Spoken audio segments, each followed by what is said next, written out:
The abdominal muscles are developed in the gym. However, they're revealed through diet and nutrition. The goal with your nutrition should be to find ways to enjoy your food, but to also be in a sustained, consistent calorie deficit. This is the hard part because people find it difficult to stay in a deficit. You need to know that you can actually eat whatever you want, but keep it within a certain calorie range. This will mean that yes, you can eat a load of junk food and still be in a deficit, but because junk food is generally higher in calories, you won't be able to eat that much of it. This means that you'll end up being hungry, binge eating more foods, and going into a surplus, which isn't what we want when trying to stay in a deficit. Therefore, I highly recommend that you combine foods you enjoy with higher volume meals and limit the amount of junk food you eat. There are plenty of extremely tasty food options and alternatives to junk foods which are easy to sustain and enjoy.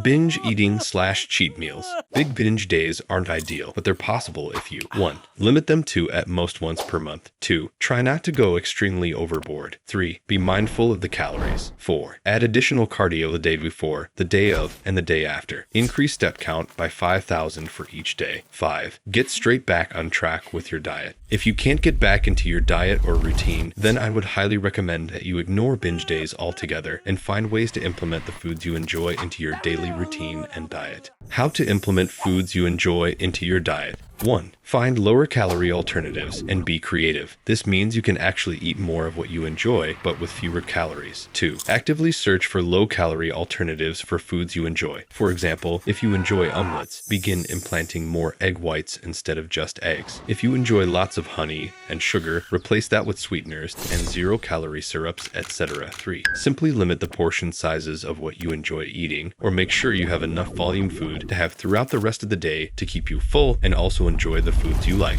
Listen, unfortunately, low-calorie foods won't be as tasty as the highest calorie foods. It's just how it works. You need to be willing to make a little bit of sacrifice in order to reach your goal of getting abs. As you begin to progress and gain more knowledge, you'll find ways to become very satisfied and love your diet. Fat loss checklist. I've put together a list I want you to go over. These are extremely useful to ensure that you remain in a good and sustainable deficit. I'll leave a copy of this in the description. 1. Replace oils with 1-calorie spray. This helps massively, but just make sure it doesn't contain alcohol. This also doesn't mean you have to only use one spray when you cook. For example, I normally use around 10 to 15 sprays, which ensures that foods cook perfectly fine. The difference is you're still saving hundreds of calories that you would have otherwise eaten from oils. This massively helps keep you in a calorie deficit, which will help you lose body fat. 2. Have at least 2 big volume meals a day. These volume meals are absolutely necessary to keep you full, but also have minimal calories. They are extremely important if you often find yourself wanting to binge eat. Subscribe for future videos where I go over volume meal recipes. 3. Replace the sauces such as ketchup and mayonnaise with lower calorie or lighter equivalents. Invest in some hot sauce if you enjoy it. They have far less calories.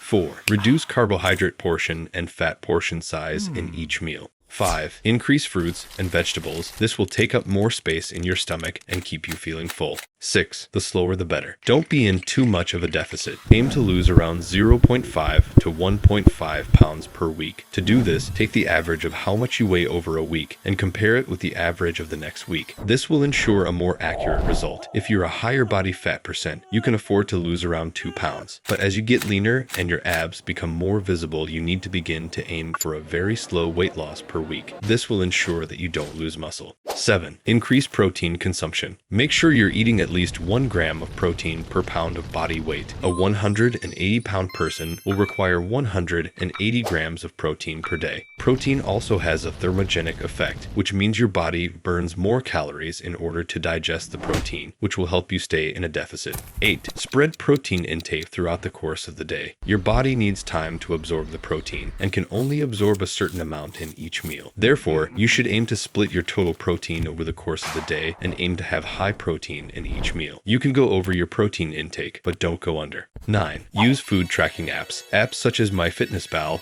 are extremely useful in order to visually seeing how many calories you're eating on a daily basis. They will make your life easier when you get used to them and will lead to better results. Just don't become too obsessed with tracking every little thing 24/7. There will be moments when you can't, and that's fine.